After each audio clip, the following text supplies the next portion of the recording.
आज जब मैं ऑफिस में बैठा था तो मेरे पास अचानक एक कॉल आया और वो कॉल आया था लखनऊ से कस्टम डिपार्टमेंट का। उन्होंने बताया कि मेरा कोई पार्सल उन्होंने पकड़ा है। ये पार्सल म्यांमार जा रहा था और इस पार्सल में ड्रग्स हैं। इसमें 20 लोगों के शायद जाली पासपोर्ट हैं, एक लैपटॉप है और तमाम तरह की अलग अलग चीजें हैं।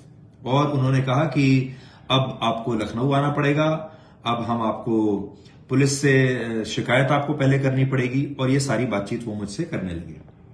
मैंने ये पूरी बातचीत रिकॉर्ड कर ली आज जो मैं आपको सुनाने वाला हूं। और असल में हो ये रहा है कि अलग अलग तरह के साइबर फ्रॉड्स हमारे देश में हो रहे हैं। अब जो लेटेस्ट साइबर फ्रॉड है वो ये है कि आपके पास भी कस्टम विभाग से या पुलिस से कोई फर्जी नंबर से आपके पास कॉल आएगा और आपको कहा जाएगा कि आपका कोई पार्सल पकड़ा गया है। उस पार्सल में ड्रग्स हैं या कोई भी इलीगल सामान है और अब आपको गिरफ्तार कर लिया जाएगा। या फिर यह भी हो सकता है कि आपके बच्चे के नाम पर ऐसा कुछ हो और वो कहेंगे कि अब आपके बच्चे को हम गिरफ्तार कर चुके हैं या करने वाले हैं, और फिर आपसे पैसा मांगा जाएगा। और सोचिए ये सब आज मेरे साथ हुआ।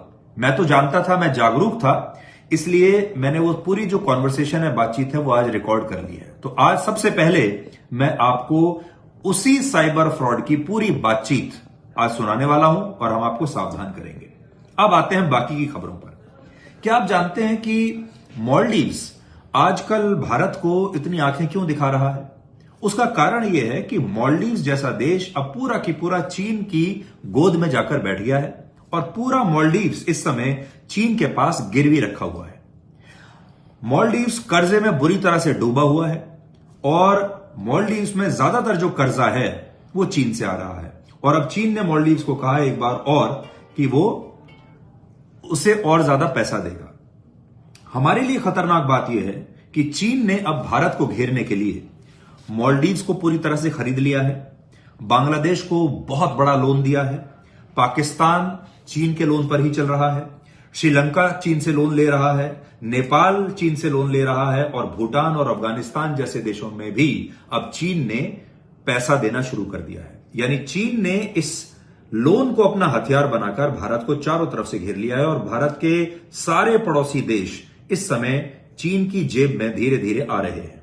ये एक बहुत खतरनाक स्थिति है। इसके अलावा आज आपको बताएंगे कि रेड सी में भारत को अपने 10 युद्धपोत क्यों तैनात करने पड़े। वो इसलिए क्योंकि जब से इजराइल का युद्ध शुरू हुआ है तब से हूथी आतंकवादी रेड सी से जो भी शिप्स गुजरते हैं उन पर हमले कर रहे हैं। आज इसके बारे में हम आपको बताने वाले हैं और आखिर में हम आपको राजस्थान के एक ऐसे मंत्री के घर पर लेकर चलेंगे जो मंत्री बनने से पहले एक झोपड़ी में रहते थे। तो मिलते हैं आज रात 9 बजे ब्लैक एंड व्हाइट।